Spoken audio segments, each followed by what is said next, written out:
It's time for another Dice Tower review with Brian Hoier. Hi, and welcome to part 2 of our Sergeant's Miniatures board game review. My name is Penn, and that's Teller, and if you get the joke, thumbs up for you. Otherwise known as Brian and Patrick, the guy who's usually behind the camera. Now we're going to look at the gameplay. We talked about the components. We went on and on, probably a bit too long, about how much we loved the look of the game. Let's kind of take a look at, how it actually looks in action, how it plays, and how the whole package comes together, shall we? And if you got annoyed about me talking about the Fog of War in the past, well, be prepared to be really annoyed because this game has a lot of stuff that I really enjoy. But how does it play out? Well, let's jump to the map and find out.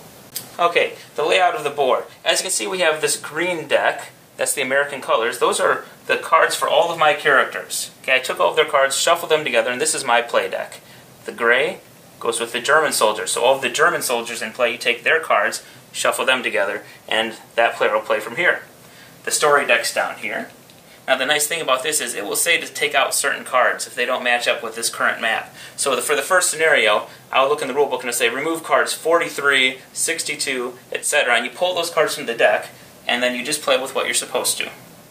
You've got your characters lined up here and here. Your map's put together. The last thing remaining is to pull from this kind of mud brown deck here.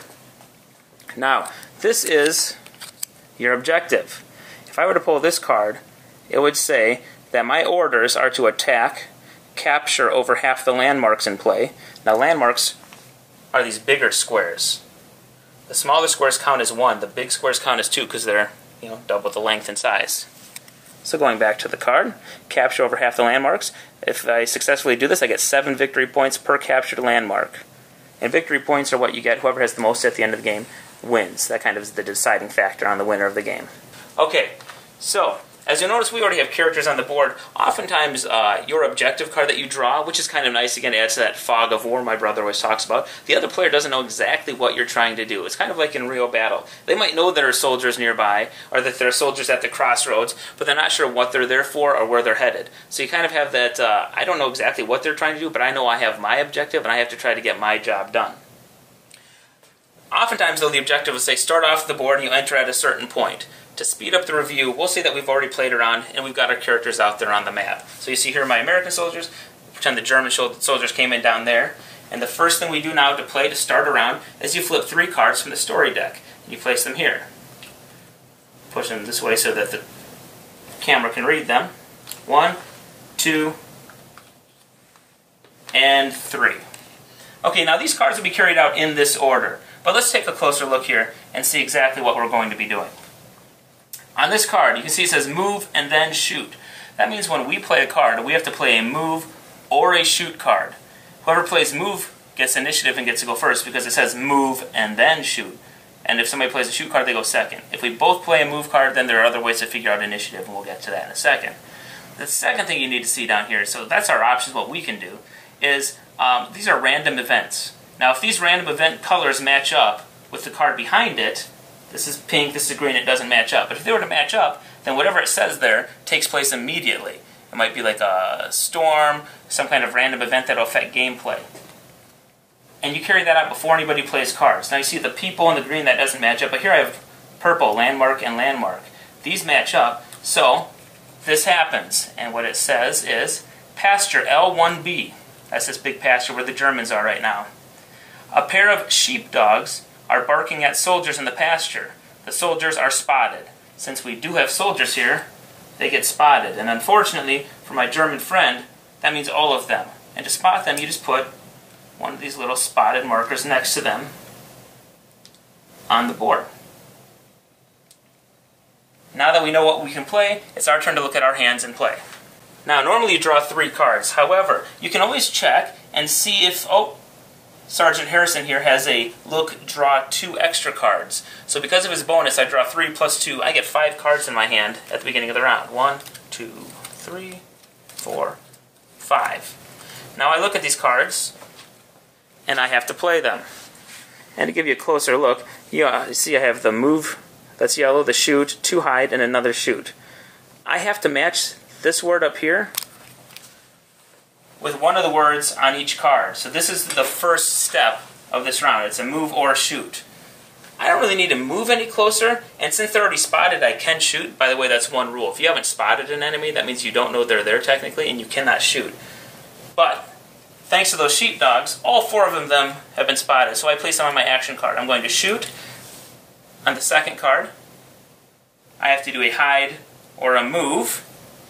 I'm going to move, get a little bit closer, and then I have to play a look or a shoot. And luckily I have another shoot card. You have to play as many cards as you have, or that you're able to play. I can't choose to only play 2 or whatever. I have to play 3. If I have 3, that'll play. And that might decide the order for me, whether I like it or not. But you have to play as many cards as you can. Now both sides draw at the exact same time and play off the same story cards. So as my opponent was drawing for the American troops, I was pulling for the German troops, and I pulled 5 cards as well, because I also have a character that allows me to pull 2 extra cards per round over the 3 that we normally pull.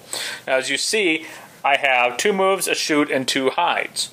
Now, shooting right now is not going to do me any good because I cannot see any of his characters. I've not spotted any of them.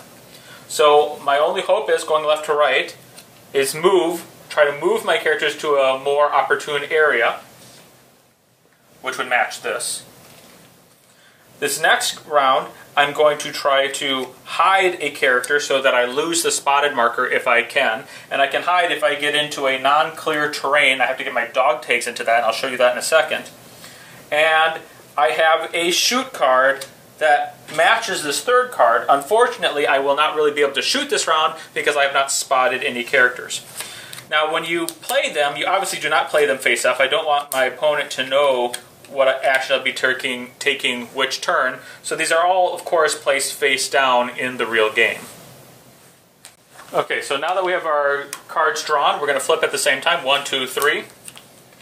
I, of course, have my move card down. He has his shoot, and if you recall, the story card says move and then shoot. The move player gets to go first. So, the order that it happens is this is a card for Dreyer. Dreyer is on the board down here. And it says this is a Dreyer's card, and I can move 2 soldiers. So how this works is I will move Dreyer first, and then I can move 2 other soldiers. I can move Dreyer again if I wanted, and another soldier, or 2 unique soldiers. Okay, so now I'm going to match Dreyer up with his card. According to Dreyer, he can move a total of 3 inches. However, he is in a square that says his movement takes a -1. So in this case, Dreyer can only move 2 inches during this move. So I match this up. I match his dog tags up with the start marker, and I can move him 1, 2. Now at the end of my turn, I can choose his facing. I can turn him in any direction. Now he can only see what is in front of him in this arc, and that's very important when it comes to combat later on. So I'm going to turn him actually this way, because that will set me up to be able to hide later on. I will then do these movements for 2 other characters that I choose. Okay, so I've moved 3 total characters. Dreyer moved the first time because it was his card. Furman, and then Oster moved over here. Those are the 3 that I chose to move. All of them had a -1 to movement, so that affected their movement terrain. Now the last thing on the card that we see is it says Dreyer is pinned after his movement. So what we do then is we put a pin marker next to them, and that means that he's kind of locked down. They know exactly where he is, and they're going to keep him in that position. The enemy is. So all of his stats now from this moment on are halved, and that pin marker continues to stay with him until I do something to lose that effect. Okay, now my shoot card. Again, we'll get a closer look here. It's Harrison's card, so he gets to go, and then 5 other soldiers get to shoot. I don't have 5, but basically my entire army out there can shoot, my whole platoon. And then I do not have a box up here like he had that said his character was pinned, so you resolve it in this order. This person gets the movement that it says, then you can do this, and then a box if there's one to play. Shooting. You have your arc, that's what you can see. Anybody in that pathway can be seen and shot. And of course they have to be spotted also and have one of these spotted markers on them. So, first we have to make sure I can, in fact, shoot at any characters. Now, I measure out from his range here, and if you were to go straight out, you can see that I am going to miss Meyer, but just barely. But Oster is definitely within range. He's in my line of sight. Fields will do the same thing. And if I were to go straight out, again, I barely miss Meyer, but he can shoot Oster. Papple can see them both, and Harrison can easily see them both. So then I have to decide, these two gentlemen are going to shoot at Oster, and these two will go after Meyer. So, the ruler's 10 inches long, and I know I have 11, but what I do is I put it next to my guy, and as you see, he's well beyond 11 inches. Okay. Every square also has different modifiers. You can see that the crossword here is a look +1 and a move +1. Box 3A here, which I'm going to be shooting through, or looking through, has a look -2, a hide -2, shoot -2, and a move -1. Basically, depending on the type of terrain, they factored in how it will affect your movement, your shooting, your ability to sight through that square if there's things in the way or whatnot. So you do not count the square you are in. If the shooter is in this square, I don't do the look +1. I still only have 11 inches. I do, however, count every other square between us, including the one that he's on. So I get a look -2, which would actually take me back down to 9 inches. And again, he's well beyond that. Now, as far as the 5 squares then, so since he's not in close range, he might be in short range. 1 square, the big squares count as 2. 2, 3 squares, so 5 minus 3 is 2. I have the shoot -2, that's 0. Unfortunately, I can't shoot him either with the close range, or short range, excuse me. So now I go to the long range. Is he within 10 squares? He's definitely within 10 squares. So this will be resolved as a long shot. Okay, so we were ready to take in a hit. Harrison is attacking Meyer here in L1B. We've defined that he is in long range because he has to be within 11 squares? 10 squares. 10 squares. And there's a -2 here, so technically he had to be within 8 squares, but he's well within range. So at this point, we do the combat. Now, combat works off of the decks that we talked about before, the character decks. He's going to flip 1 card over, because he gets 1 shot at my character each time he shoots. So flip it over. I flip it up, and it's resolved by looking up here in this box. I ignore the close and the short, and I only look at long, since this is a long shot. And, as you see, long is a hit. Since I drew 1 hit, he, the person I'm attacking, has to draw 1 card to see what kind of damage he takes from his own deck. Now, if he was at any other range other than that short or medium, you could technically, you get the range you're at and all other ranges that are above that. For example, if he was in short range or close, he would be able to look at the close, the short, and the long range to see if any of them were hit. If any of them were hit, he would get a hit. But we were at long, you only had to look at long, and lucky for him, he got a hit. So now I flip a card, and I see what happens. Now down on my card, the reaction card, you'll notice there is a little word down here that says wound. That's what his hit does to my character. My character takes a wound. When my character is wounded, you take the character card, and you flip it over. And when you flip it over, that is his wounded side, and that indicates that he has been injured, and if you notice, his stats change. If he gets hit again and gets another wound, he automatically dies. Now let's say, for the sake of argument, that my character was closer. Okay, let's say Papple was way up here, and he got to attack. Because remember, I could have 5 other soldiers shoot. So I look at Papple's stats, and here on his card, it says close is 10 inches. Well, I have a feeling I'm going to be close here. Let's just start with that. I measure, he is well within 10 inches. He's within 5 inches. I ignore any stats on the square I'm on, and I just look at the one he's on. There are no minuses to shooting on this pasture card, or space, so therefore I get no negatives at all, and he's within the 10 inches, so I'm going to be doing a close, short, and a long-range check. Because again, the closer you are, the more likely you are to get hits. And I can get multiple hits. I take the first card off my deck, I look at it, and as you can see, I have a close hit, short miss, long hit. So I get 2 hits, meaning my opponent has to draw 2 damage cards. Now, I'm going to draw the first card. That first one takes effect. The first card draw has an auto kill sign on it. Now what that means is with that one shot, he has killed Meyer. He is out. No matter how many wounds he's had at him at one time, he has killed him. And at this point, my opponent gets the card, and that character is worth so many victory points to the end of the game. Now, there aren't just wounds and kills. There's also zips, which means that the bullet passed right by him. And there's also some that say pinned, which means that my soldier is knocked down to the ground and is locked in combat and has all of his stats halved, as what happened to one of my characters earlier. Now, besides just shooting and moving, there's also close combat, because remember, they still used bayonets back in the day of World War II. And this happens, close combat is when your bases touch. So let's say I just bum rush him. And once our bases touch, we are entered in combat, and we are automatically, even if we were not before, we are now automatically spotted, because we're making some noise, we're obviously right next to each other so we can see each other, and we go into close combat, which has slightly different rules than shooting. So once locked in combat, we have to decide who gets initiative. Initiative is based on one of three things. First, you look at who has the most cards in their hand. Okay? If you have the same number of cards, then you go to which character is worth the most victory points, which is listed on their card. And if you still have a tie, then you go to who has the lowest serial number on their dog tag. Let's just pretend I have more cards than my opponent, so we don't have to go through all of that. I have initiative. What I do is I look at that character, and it's Papal who's locked into combat right now. And down here it says fight, 2 cards. I draw 2 cards without looking at them, and that's my fight hand. So, 1, 2 cards. And my opponent looks to see how many he draws. And he's fighting Oster, and Oster draws 2 fight cards as well. 1, oh, these are my discard pile. 2.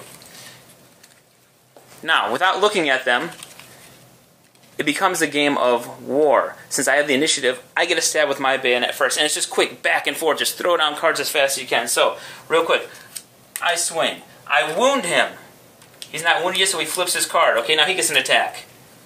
Zip, he misses. Maybe his bayonet bounces off my helmet. I go again, I throw another one down, and he's pinned also, which again cuts his stats in half. And I throw on my last card, and it's another zip. My character is ineffective.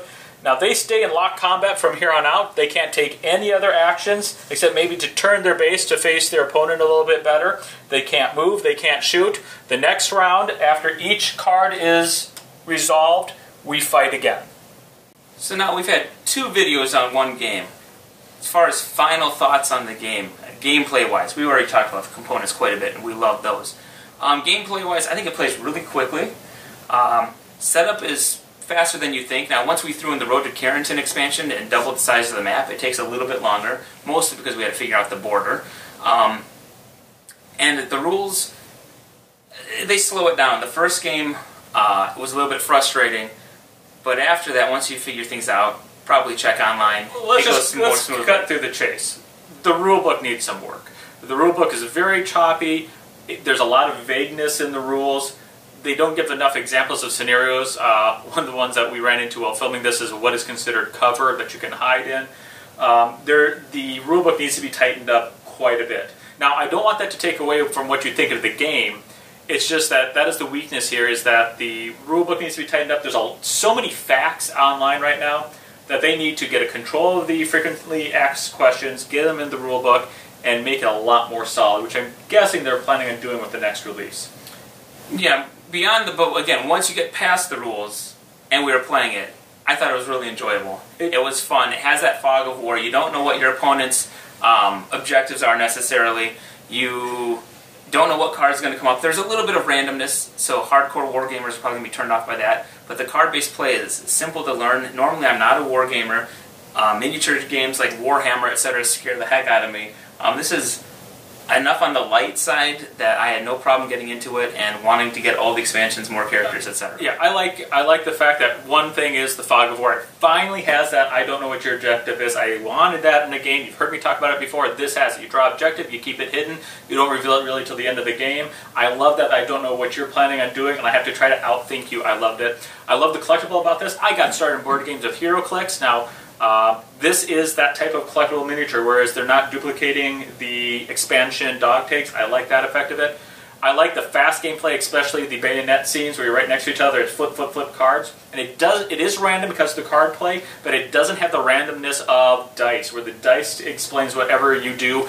Despite the fact that you're pulling cards, I still have strategy as I get to decide what cards I play, even if it's a loss for me. It's not the random where the dice tell me everything. Well, not only that, but it's this person has an issue, so they get a stab first. And if I get an instant kill, that's how it was. If you get a good stab, that might be the end of it. But it's not completely random, because the closer you are, the more likely you are to get a hit. People with machine guns get a bonus, There are rules in the expansion for like Panzerfaust and a bigger blast radius. There are grenades in the game, and then we didn't even cover taking cover, where you can get rid of that spotted marker by hiding in bushes, etc. So there is enough strategy there that it's not at all random. This is a blast of a game to play. I'm going to ask the one thing from the developers, if they're watching this, I would really like to see medics in this somehow. I really like to, because once you are wounded, there's no way to get rid of that wound. I would like to see a controlled medic that has limits, so you can't keep healing everybody else out. That has some games, such as Heracles, has had a problem with that. I like to see controlled medics into this game to make it that much more realistic and get rid of those wounds. And for the people watching, again, why I think this game is worth the money is they've already kind of let slip 3D terrain is going to come out. I don't know if that means actual big buildings or models or trees, but it's already a great looking game. When you add that in, it's going to be beautiful. Well, this is going to be a long video if we don't sum it up, so let's do a quick recap of what you decide. 1 to 10, 1 is terrible, 5 is okay, 10 is amazing. I would give the base set a solid 8. It's a great game. When you add in Road to Carrington and have the bigger map so that you can't automatically spot everybody because you're so close, there's more strategy. That would bump it up to a 9 for me. Despite the rule problems that we've had, once we figured it out, I would definitely give this a 9. It finally has that Fog of War material that I've been looking for.